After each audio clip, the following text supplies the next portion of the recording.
우리 김미애 의원 잘하죠?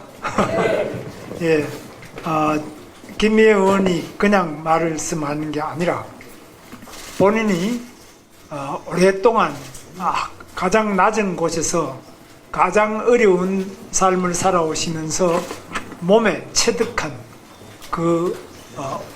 본인의 그 인생의 역정과 또 꿈과 모든 것을 다 담아서 말씀해 주신 데 대해서 감사를 드리면서 우리 당도 그렇게 바뀌어야 됩니다. 당이 더 낮은 곳으로 더 어려운 분들의 눈물을 닦아드리기 위한 당이 돼야지 뭐 돈 많은 사람들을 위해서 하는 당이 돼서는 안 되고, 또 제가 이 당에 입당한 지가 30년인데요. 30년 전에 그때 입당할 때에 비해서 지금 자기 정체성이 많이 약해졌습니다. 우리 당이 뭐 제가 이제 예를 들면 홍준표 후보나 이재호 의원이나 이런 분보다 제가 입당이 한 2년 정도 빨리 한 사람입니다. 그래서 제가 이 당에 입당했을 때 그때는 국방, 외교, 안보는 무조건 우리 당이었고, 또 경제, 민생, 또 무조건 우리 당이었습니다. 그래서 정말 대한민국의 국방, 안보, 외교, 통일을 책임지고 경제, 민생은 산업을 책임지는 당이 우리 당이었는데, 지금은 그 약해져서 뭐하는 당이지 뭐 이런 생각을 하는 분들이 계시는데, 지금 당도 많이 바뀌어야 됩니다. 비판하시는 많은 분들 계시지만 우리 김미애 의원 같은 분과 함께 온 몸으로 온 삶으로서 당을 더 바꾸어 나가고 어려운 이들과 함께 그 어려움을 극복하는 당이 되도록 하겠습니다. 그리고 오늘은 수출 5대 강국 공약을 발표드리겠는데요. 저는 이걸 지금 선거를 나와서 발표하는 게 아니고, 제가 경기도지사가 2006년에 됐는데요. 그때부터 시작해서 거의 한 20년간에 걸쳐서 일관되게 제가 주장하고, 지금 또 일관되게 그 부분을 같이 주장하고 있습니다. 그건 제 인터넷 같은 데서 당시 기사나 검색해 보시면 다 확인하실 수 있습니다. 그래서 우리나라는 지금 굉장히 경제적인 위기, 제로성장 시대 또는 저성장이 구조화되는 이 길목에 있기 때문에 이걸 어떻게 하면 탈출할 수 있느냐. 제가 지금까지 이야기해 왔던, 경기도지사 처음 할 때부터 지금까지 해왔던 우리 박수영 의원 계시지만은, 그때부터 지금까지 저는 일관되게 기업이 중요하다. 기업이. 그럼 저 사람은, 저는 많은 욕을 먹었습니다. 저 사람은 분명히 삼성에 돈을 먹었겠지. 그러니까 자꾸 삼성을 도와주는 거 아니냐. 또 SK 하이닉스 이천에 있는 공장, 저게 팔당 상수원 보호구역 아닙니다. 저 이천 저기가. 그러니까 환경부도 반대하고 국토부도 반대하고 다 반대해요. 다른 지방자치단체도 왜 자꾸 경기도만 공장을 지어 다 반대하는데, 제가 일관되게 밀어붙여서 지금 이천 하이닉스 그거 보시면 새로 지은 공장 그 다 제 재임 때 온갖 난관을 뚫고 한 겁니다. 환경부 장관 설득하고 국토부 장관 설득하고 중앙부처 대통령부터 계속해서 된 겁니다.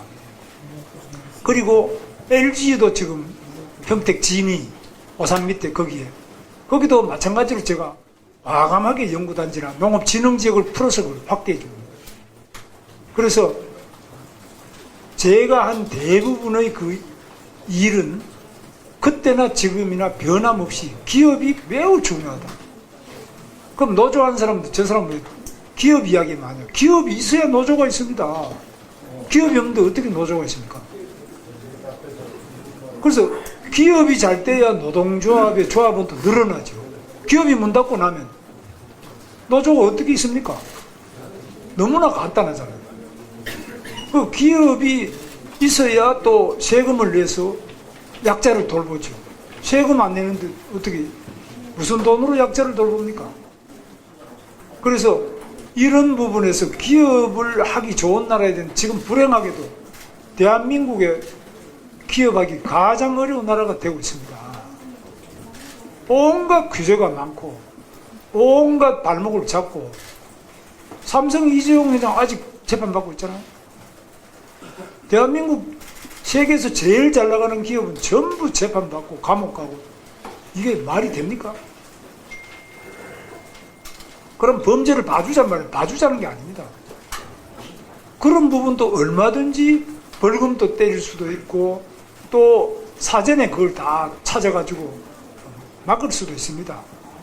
그런데 왜 꼭 감옥에 꼭 기업인들을 다 감옥 보내야 됩니까? 그래서 지금 제가 다시 말씀드리지만 싱가포르에 지금 세계적인 기업 아시아 본부 5천여 개가 있습니다.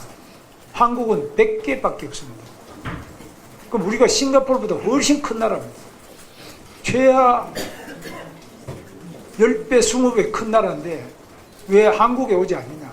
우리는 바로 굉장히 큰 시장이 중국도 있고 일본도 있고 다 지정학적으로 러시아도 가깝고 최고로 좋은 위치.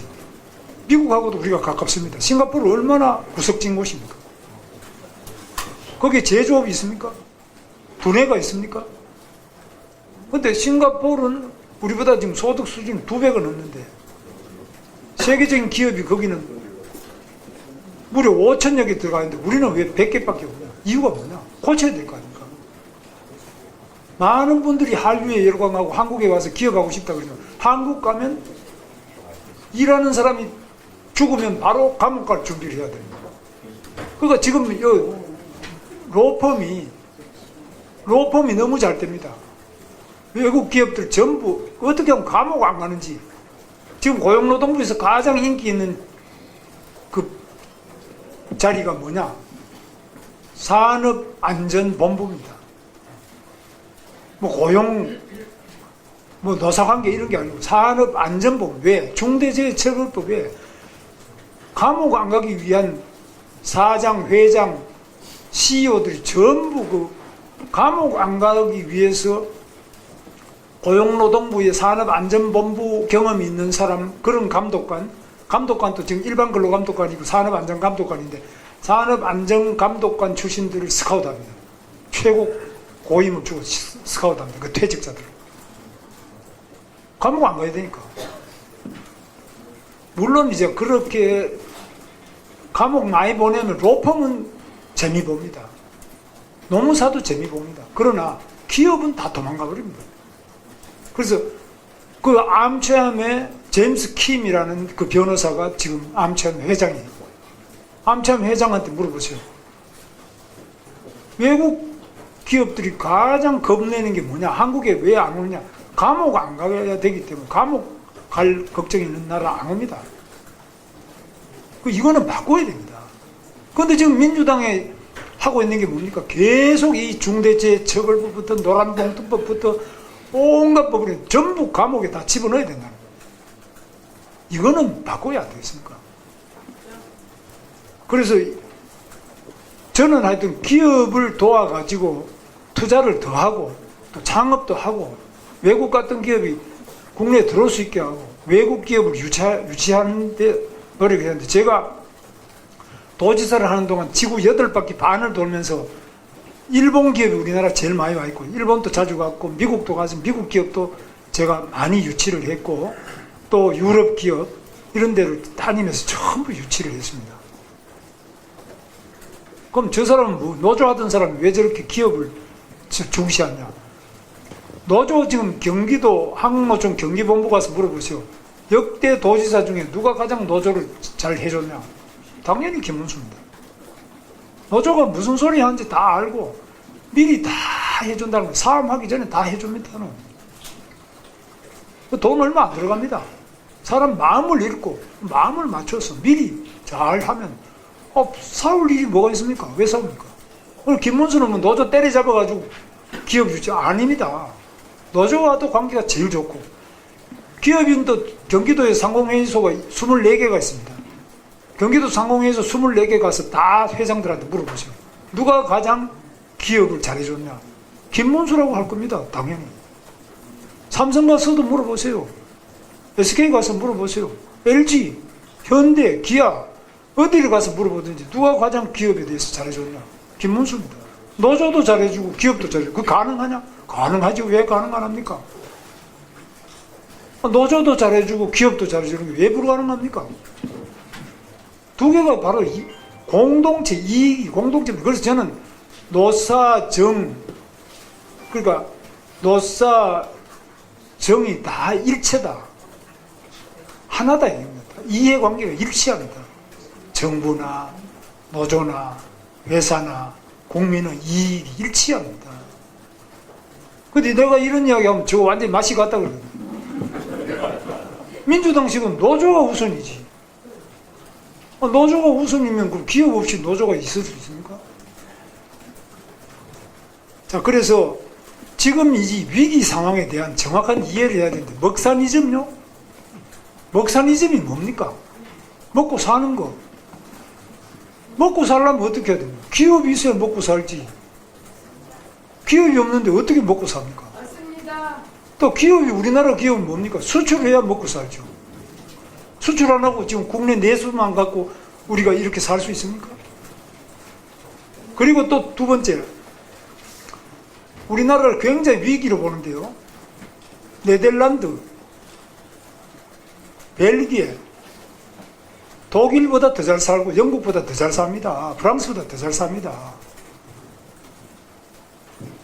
그 말이 되냐? 말이 현실이 그렇습니다. 싱가포르, 중국보다 더 잘 살고 한국보다 더 잘 살아요. 싱가포르 소득 7만 달러 넘어요. 우리는 지금 4만이 안 되잖아요. 일본보다 더 잘 살잖아요. 싱가포르 작은 나라고 서울만 크기가 서울밖에 안 되는데 왜 중국보다 더 잘 살고, 이 강대하고 잘 나가는 일본보다 더 잘 살고 싱가포르가 한국보다 더 잘 살아요. 작은 나라인데 어떻게 잘 사냐? 그게 리더십이에요. 리더십. 왜 대한민국이 못 삽니까? 안 되는 이유가 뭡니까? 작은 나라라고 못 살지 않습니다. 작은 나라라도 우리가 잘하면 얼마든지 잘 살 수 있습니다. 정말 기자 여러분들께 제가 꼭 말씀드리고 싶은 거는, 우리가 중국에 되겠나? 일본에 되겠나? 미국에 되겠나? 이미 일본을 능가하고 있습니다. 중국이 추격하고 있지만 우리가 얼마든지 잘 살 수 있습니다. 저는 오늘 그걸 말씀드리려고 합니다. 제가 이제 오늘 발표문을 조금 읽겠습니다. 수출은 대한민국 경제의 심장입니다. 우리는 자원도 내수시장도 부족했던 세계 최빈국에서 출발했지만 국민의 근면함과 기업가 정신으로 세계가 인정하는 무역강국으로 우뚝 섰습니다. 그러나 지금 전 세계에서 트럼프 현상과 같은 극단적 보호무역주의가 다시 고개를 들고 있습니다. 대한민국 수출이 위기입니다. 글로벌 공급망은 정치적으로 재편되고 보이지 않는 장벽과 차별적 규제가 수출 기업들을 위협하고 있습니다. 이럴 때일수록 더 넓은 시장을 향해 더 과감하게 나아가야 합니다. 수출로 다시 일어서는 대한민국, 이 김문수가 만들겠습니다. 첫째, 한미 정상회담, 대통령 직속 민관 원팀 기구 가동으로 트럼프 관세 압박에 신속하게 대응하겠습니다. 당선 즉시 한미 정상회담을 추진하겠습니다. 관세 문제와 조선, LNG, 방산, K방산, 반도체, 원전, 투자협정을 아우르는 포괄 패키지 협상을 추진하겠습니다. 두 번째로 대통령 주재의 수출진흥회의를 정례화하겠습니다. 이 부분도 뭐 다 하던 거 아니냐 그런데 저는 분명히 다르게 꼭 실천을 합니다. 세 번째, 세계 무역 공급망 관세 환율 리스크에 선제 대응하겠습니다. 네 번째, 중소, 중견 수출 기업의 든든한 버팀목이 되겠습니다. 중소, 중견 기업도 피눈물 나는 사연이 많습니다. 도와드릴 게 너무너무 많습니다. 그러나 무조건 도와드리는 게 아닙니다. 잘하는 중소기업, 잘하는 벤처기업, 잘하는 중견기업, 잘하는 데는 많이 도와줘서 더 크게 해주고, 뭐 안 되는 데는 문 닫아야 될 거 아닙니까? 어떻게 합니까? 무조건 도와주자는 게 아닙니다. 지금 너무 무조건 도와주자. 이거는 곤란합니다. 다섯 번째, 청년을 글로벌 시장의 수출 전문 인력으로 키우겠습니다. 우리 청년들은 아주 우수합니다. 전 세계 시장을 향해서 뛰고, 그것도 돈 버는 청년들로 뛰어야 돼요. 돈 쓸어 다니는 청년이 아니라 돈 버는 청년으로 다 우리가 육성시켜 내야 돼요. 여섯 번째, 첨단 기술 산업을 육성하고 디지털 서비스 무역 강국으로 도약하겠습니다. 반도체, 배터리, AI, 원전, 제약, 바이오, 2차전지, 서비스, 콘텐츠, 핀텍, 의료, 교육, 이런 부분은 전 세계 최고고, 우리가 최첨단, AI를 비롯해서 이런 부분에서요, 당연히 세계 최고의 우리 젊은이들이 세계 최고의 기술 수준을 세계에서 제일 스피디하게, 제일 빠른 속도로 우리가 성취해냅니다. 저는 믿습니다. 우리 젊은이들 못할 게 없습니다. 다만 이들이 꿈을 이룰 수 있는 자리가 없는 겁니다. 이 자리를 마련해 드리고 이 자리를 통해서 세계적인 리더로 다 길러낼 수 있습니다. 교육도 바꿔야 됩니다. 지금 대학 교육 이런 식으로 완전히 등록금만 동결해가지고 아무것도 될 수 없는 우수한 교수를 우리가 초빙해야 될 거 아닙니까? 세계적인 석학들을 초빙해서 우리 젊은이들하고 만나게 해줘야죠. 그냥 사고력 교육 이것만 가지고는 세계를 이끌어 갈 수 없습니다. 세계 최첨단의 연구소와 세계 최첨단의 학교와 그리고 세계 최첨단의 R&D 센터를 만드는데 그거 가능합니다. 왜 못합니까? 박정희 대통령도 했는데 왜 지금 못한다 그럽니까? 바로 그것은 하향 평준화 때문에 안 되는 겁니다.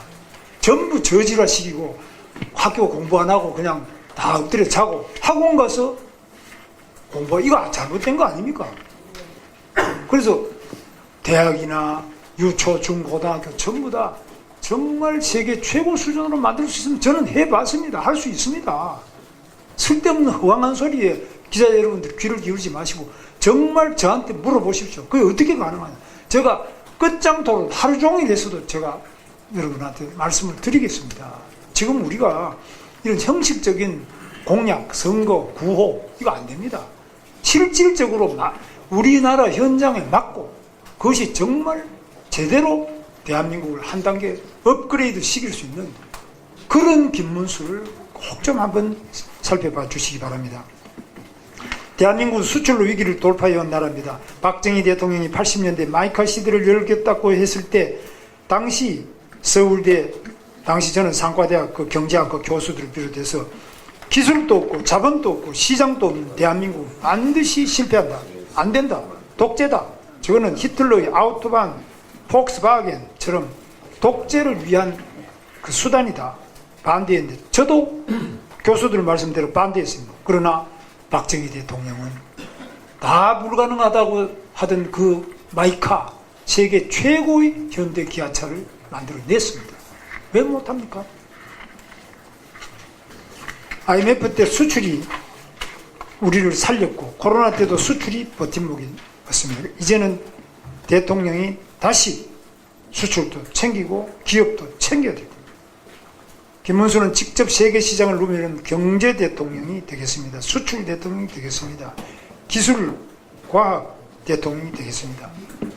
저는 경기도지사를 역임하면서 투자유치를 위해 지구를 8바퀴 반 이상 돌았고 투자유치 설명회를 열었습니다. 국내의 주요 기관과 기업과 106차례 이상의 MOU를 체결했습니다. 일자리 도지사라는 새로운 별명도 얻었습니다.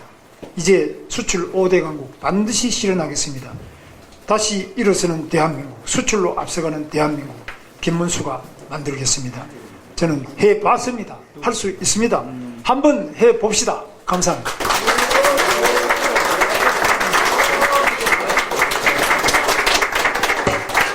자, 뭐 질문 있으십니까? 질문 있으면 하시죠. 기자분. 요 주제 하고 그 다음에 기타 일반 정치 문제. 요건 뭐 충분하죠. 혹시 근데 여러분들께서 뭐 예를 경제지에서도 오셨죠? 그게 되냐? 경제지는 이런 질문을 안 할 것 같아. 저 사람 말이 맞아. 그런데 아닌 어떤 언론에서든 간에 질문 있으시면 해주시면 제가 답변 드리는데요. 저는 언론이 국민이다. 기자가 국민의 대변인이다. 그렇게 생각하고 있습니다. 저는 국회의원보다 그 이상으로 기자들이 국민의 대변인이다. 저는 그렇게 생각하고 있습니다. 왜냐하면 국회의원은 회기 때 자기 뭐 대정부 질문하고 이렇게 할 때만 발언하지만 기자들은 매일 요즘 계속 발신하잖아요. 이 발신 매일 국민하고 소통하지 않습니까?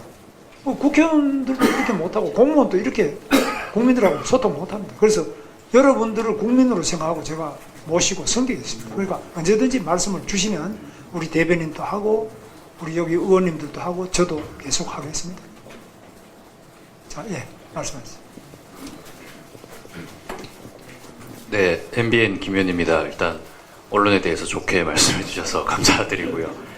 그 한덕수 권한대행 단일화에 대해서 계속 앞장서서 이야기해 주시고 계신데 다른 후보들에 비해서 좀 구체적이지 않다는 지적이 나오고 있거든요. 구체적인 방안에 대해서 한번 설명해 주실 수 있으실까요? 구체적인 것도 중요하지만 더 중요한 것은 진심입니다.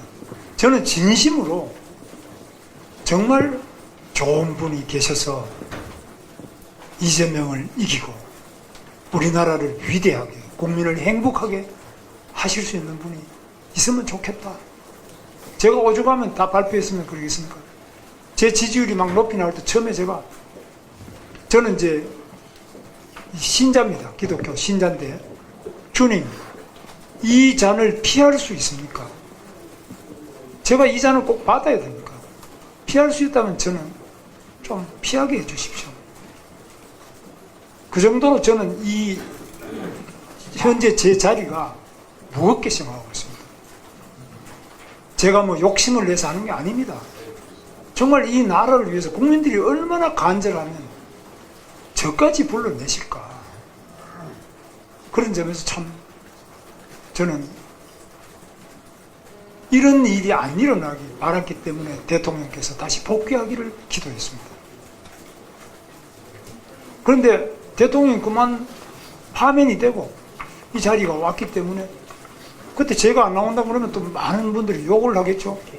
저는 왜 국민들 여론도 많은데 왜 안 나오냐. 나왔습니다. 근데 이재명을 지금 제가 지지도가 이재명보다 몇 배 돼야 되는데 이재명은 어제 보셨습니다만 와 89.77% DJ를 능가하는 새로운 제왕이 나타났어요. 민주당의 제왕, 이 선거판의 제왕, 앞으로 대한민국의 제왕이 나타납니다. 이 제왕은 민주라는 이름을 단 제왕이 나타났어요. 민주당인데 국민의힘보다 전혀 안 민주인데 가장 반민주가 가장 민주적인 이름을 가지고 나타났어요. 국회에서 한 거 보면 어느 민주당이든 과거에 자기들이 이야기했던 군사 독재보다도 더한 탄핵을 계속하고 특검을 계속하고 악법을 계속 만들어서 기업을 다 쫓아냅니다. 가장 안 민주적인 저 후보가 나타났는데 이게 안 되겠습니까? 아니면은 국회부터 또 자기 당부터 대통령과 행정 조직부터 또 사법부도 지금 다 상당히 기울어져 있지 않습니까? 이런 상태에서 과연 대한민국 민주주의는 어디서 숨을 쉬느냐? 우리 국민의힘에서만 숨을 쉬기에는 좀 숨이 답답합니다. 그래서 다시 이 대통령까지 저기 넘겨주면 야 89.77 이게 어떤 모양으로 될 거냐? 히틀러 제가 공부를 좀 했거든요.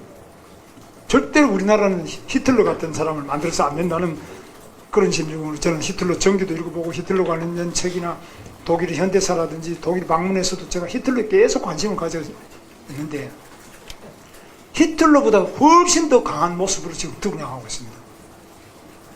뭐 이게 제 거짓말이지. 여러분 기자분들 검색해 보시면 다 나와요. 히틀러도 과반 이상 덮어간 게 없습니다. 이거 어마어마한 그건 다당에서 연정으로 이렇게 해서 올라간 건데 지금 우리 89.77 DJ보다 거의 한 20% 이상 높이 받는데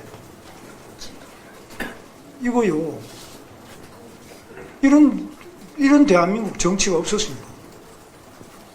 근데 그런 게 민주당이라는 이름, 민주라는 이름을 붙이고 있어요. 저는 이 가면을 찍고 싶어요. 그러니까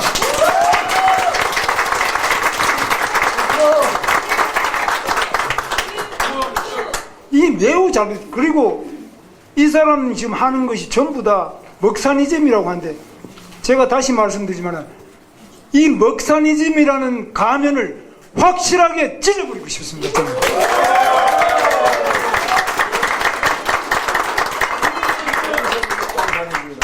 이재명이 당선되면 민주주의가 사라질 것이다. 그 무슨 선동이냐? 사실입니다.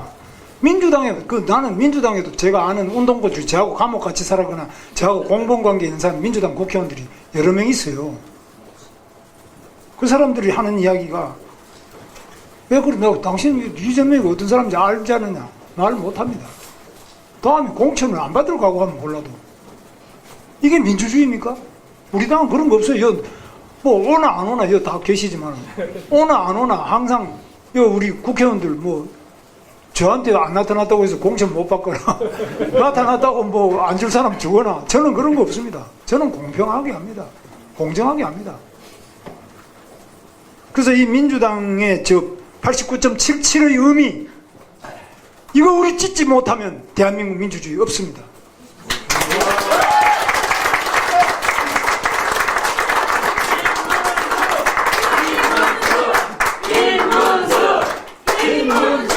이게 지금 기자분들 시간이니까 우리 식구는 좀 가만히 있고요. 그 다음에 이재명 형님을 제가 만났거든요. 제가 만난 게 아니고 그분이 도지사는 저한테 계속 비서실에다가 김문수를 만나야 되겠다고 그랬어요. 만났어요. 내가 안 만난다고 한 서너 번을 거절하다가, 그래서 하도 보자 그래서 저녁에 일과가 끝나고 저녁 한 8시 넘어가지고 도지사 공관으로 그분이 찾아오셨는데, 나중에 이제 이야기 결과는 이분이 정신병원에 갔다가 계속 집어넣으려고 그러다가 결국은 돌아가셨는데, 참 안타깝고 슬픈 일이죠. 그리고 성남의 정신병원에 시장이 강제 행정 입원시킨 그 숫자가 다른 옆에 지역에는 없어요. 그 옆에 용인도 없고 다 없는데, 어떻게 성남만 이런 사람이 20명이 넘어요. 기록이 다 나와 있어요. 우리 장영아 변호사님, 그 성남 수정당협위원장이신데, 이거 한번 나와보세요. 정신병원에 강제 행정 입원된 사람 몇 명? 26명으로 제가 언론 보도를 기억하고 있습니다. 예. 저는 그 형님을 정신병원에 집으려고 하던 제가 성함은 말씀 안 드리겠습니다. 여성 의사인데 구모 의사가 그때 강제 입원 시켜라는 걸 본인이 그거 안 됩니다. 왜? 이분의 주소는 자기 형님 이재성 공인회계사는 용인 시민이에요. 성남 시민도 아니에요. 근데 공인회계사 사무실만 본당에서 하고 있고 주거지는 용인시에 있어요. 그거 딱 보면은 주소지가 다르니까 안 됩니다, 이거는. 그래서 안 했는데 결국 달달 볶아가 이분이 나중에 성남에서 수정구 보건소장 갔다가 그 다음 나중에 그만두고 하남 보건소장으로 갔는데요. 그 다음에 자기 형수님 말씀도 제가 들었습니다. 형수님도 저한테 이야기하는데, 사과를 하려면 국민에게 사과한다고 하지 말고 저한테 먼저 사과해야 안 되겠습니까? 저한테 그럼 몹쓸 욕을 하고 저한테부터 사과해야 안 됩니까? 저보고 그러는데 제가 할 말이 없더라고요. 저는 욕도 안 하지만 형수한테 사과도 안 하고 어떻게 대통령이 되면 되겠습니까? 그렇습니다.